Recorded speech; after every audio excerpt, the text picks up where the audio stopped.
Bhojpuri film industry की दिग्गज अभिनेत्री अक्षरा सिंह ने अभिनेत्री आकांक्षा दुबे की मां से उनके भदोही जिला स्थित पैतृक गांव बरदाहा में जाकर मुलाकात की, जहां उनकी मां अक्षरा सिंह से लिपटकर खूब रोने लगी।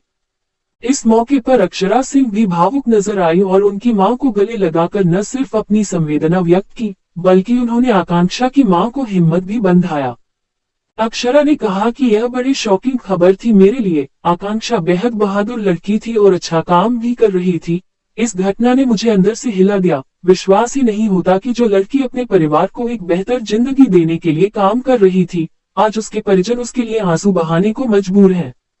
अक्षरा ने यह भी कहा कि आकांक्षा के मामले में निष्पक्ष जांच हो, ताकि ऐसी घटना दोबारा न हो और आने वाले दिनों में फिर किसी आकांक्षा का परिवार इस तरह हताश और निराश न हो। मैं खुद एक लड़की के नाते ये चाहूंगी कि आगे ऐसा किसी के साथ भी ना हो।